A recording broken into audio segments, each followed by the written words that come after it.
So one thing that I found to be incredibly overwhelming when I first started producing was the number of plugins that were available at the time. I didn't know what to choose from. I didn't know where to go first. I didn't know which ones were good. And keep in mind, this has been almost 15 years since then. So the problem's only gotten worse over time. I have people ask me all the time which plugins I use for snares or 808's or whatever the case may be. So a lot of producers and engineers have their own sort of assortment of go-to plugins that they like to use, their toolbox, if you will. And I've always been particular to Waves plugins, mainly because they are cheap, and for the price, the quality that you're getting really can't be matched, and they have a large assortment of plugins to choose from. So that's what I'm going to be going over today is my top 8 Waves plugins that I like to use on my 808's. So I'll show you a couple beats that I've been working on lately, and we'll get to it. All right, so I've got a beat pulled up here. I'm going to start with sort of a tried and true classic R bass. It used to be called Renaissance bass.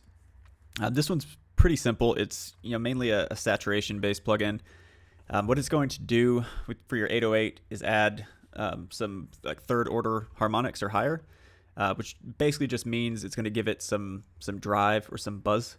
That way you can hear it on like laptop speakers or earbuds or whatever. So I'll go ahead and play some of the beat for you, and then I'll isolate the 808 and kind of show you what the R bass does.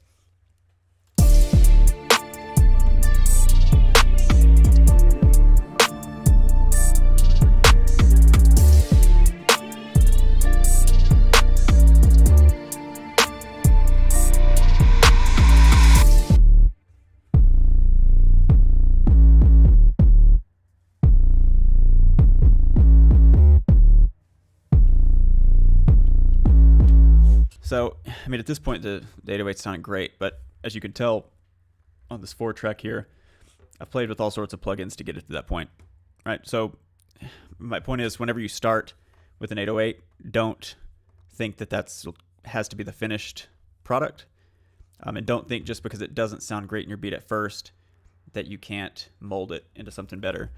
All right, so I'll play it dry for you, and that way you can kind of hear the difference.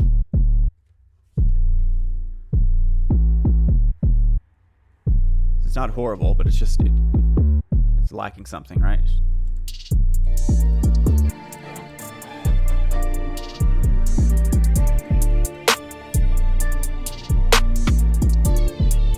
Just kind of dead.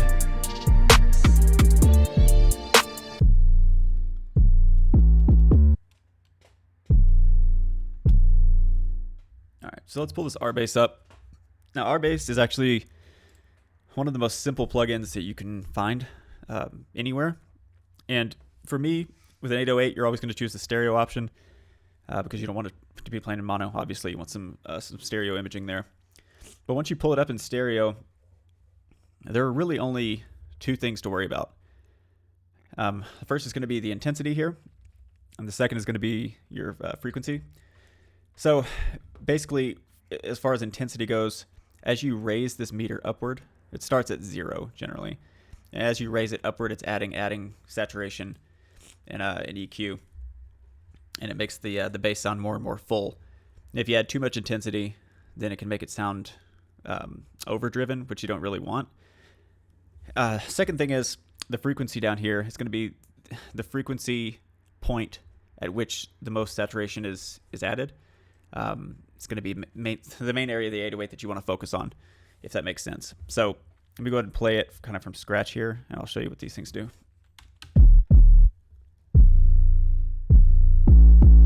So I've got the frequency at 46 here, just to start with. I tend to like lower, deeper sub sounds, so that's why I have it at that level at this point. So let me go ahead and raise the intensity.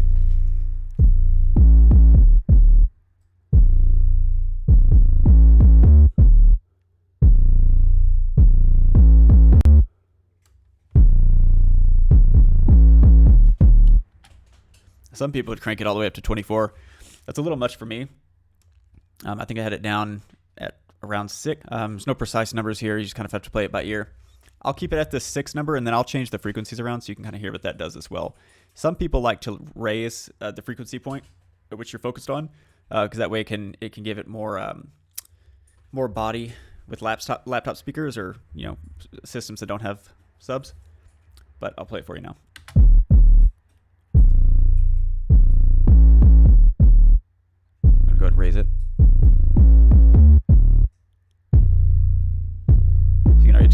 difference.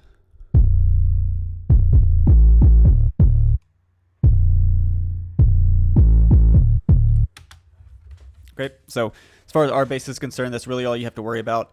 There is a third gain reduction meter here. So if you need to, to dip the sound a bit, if it's too much, then you can use that to do it rather than having to use the mixer board. But that is our bass.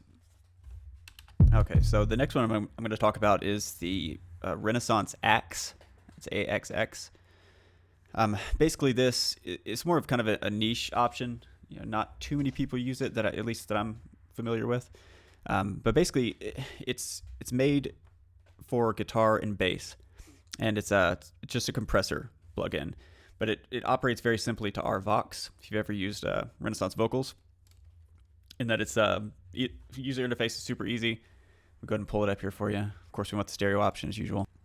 And very much like our Vox, well, very much like our compressor, I guess, you have a threshold, attack, and gain, just like any other compressor. What I tend to like about it, and what a lot of people like about, treating a bass sound with this, is that it really tightens up what can be described as mainly like kind of loose 808s or sloppy sounding 808s. So this one isn't necessarily sloppy that I'm working with, but I'll go ahead and tighten it up and I'll kind of let you hear the difference between the two. And this won't work for every beat, but in some instances this is going to be killer. So let me go ahead and play it without it, and then I'll play with.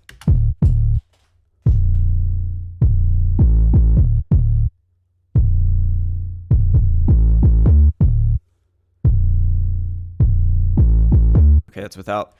So I'm going to go ahead and dial back to the threshold a bit. And basically, that's just going to automatically start adding gain reduction. It's almost immediately going to start compressing. What I like to do with this is raise the attack fairly high, or fairly slow attack.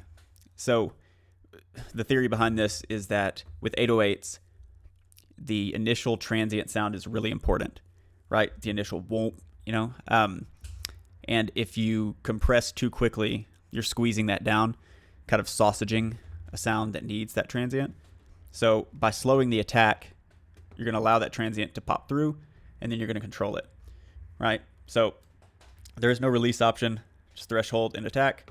I put the attack at maybe 20, 25, and then I'll dial it back and you'll be able to hear.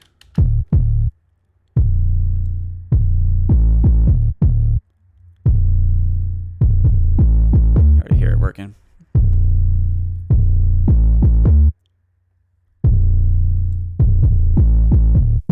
Now that's where I usually like it, but I do know people that dial it back even more and really drive it.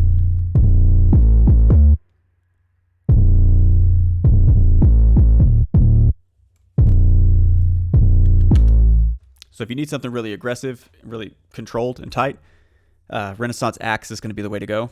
Like I said, it doesn't work for every sound. It's not always necessary. But when you need it, it can really come in clutch, and a lot of people don't know about it or tend to use it very often.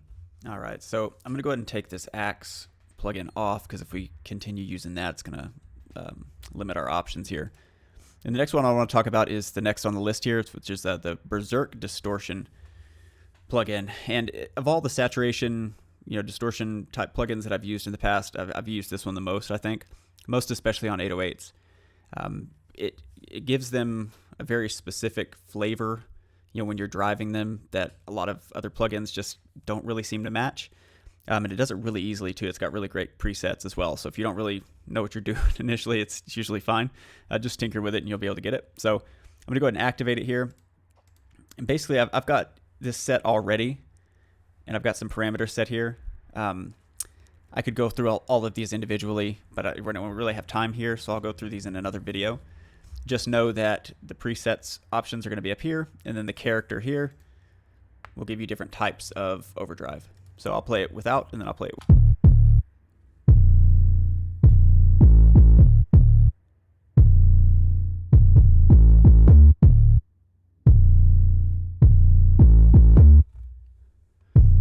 I'm going to drive it.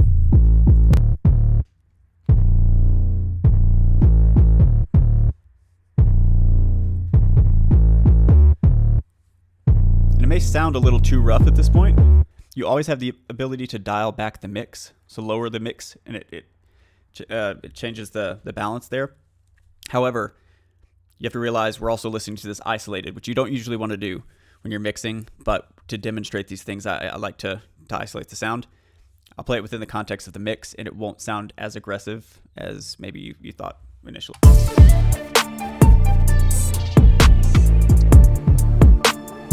Without.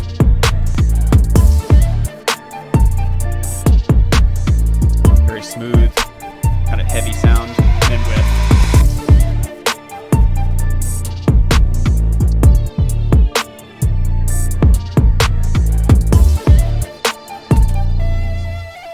Gives it some grit. So there's all sorts of different types of overdrive with berserk distortion. I'll make another video on that plugin specifically soon because it's one of their better ones, I think. So yeah, that's berserk distortion. All right, so the fourth one we're going to go with is going to be the PuigTec EQ 1A, and it's based on the old PuigTec EQs. Let me go ahead and pull one up for you here. Okay, see, we got the EQ 1A. Stereo option, of course. I'm going to pull this up. I'm going to activate it here. And basically, you may be wondering like, oh, EQ, but this is incredibly important, and I just wanted to show the ones that I use the most often with 808s.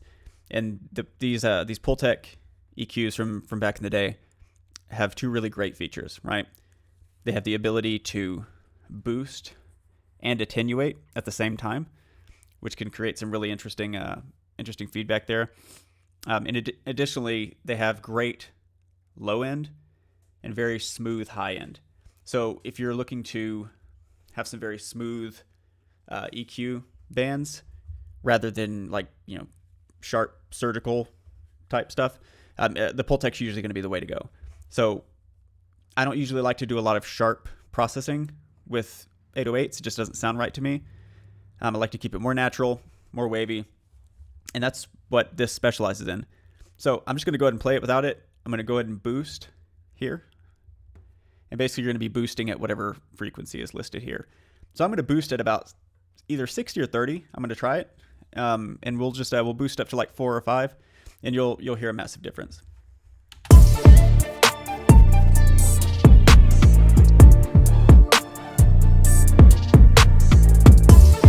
I'm going to try it at 60, and I'll go ahead and boost.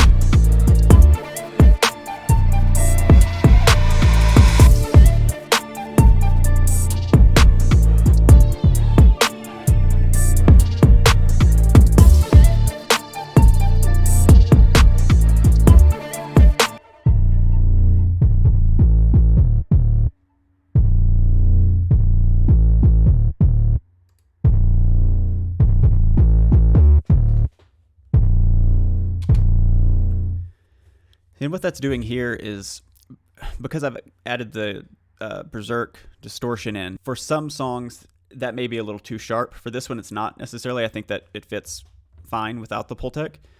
But with this, as you can hear, it's keeping the grittiness of the overdrive while keeping or boosting some of the lower end and rounding it out and making it more of a full 808 sound. This will really make a massive difference if you're listening in a car with great system, or if you're listening in the club, or any environment where they're going to have big subwoofers. So I'll go ahead and play it without it again, and then I'll play it with.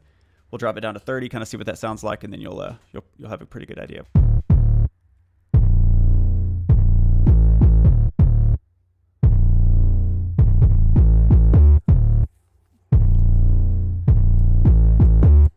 I'm going to go ahead and boost at 30.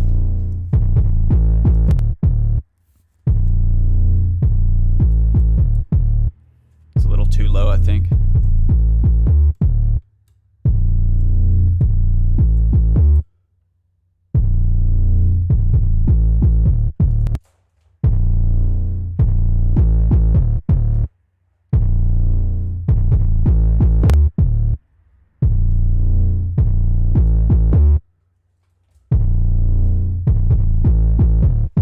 All right, so that's the PuigTec EQ 1A. There is another option here. As you can see, this is higher end frequencies. You can either boost or attenuate. You can use those when you're messing with the 808s. I usually don't. I just kind of leave it be because I'm usually cutting something else up there anyway with another like parametric EQ, but that's how I use it for 808's.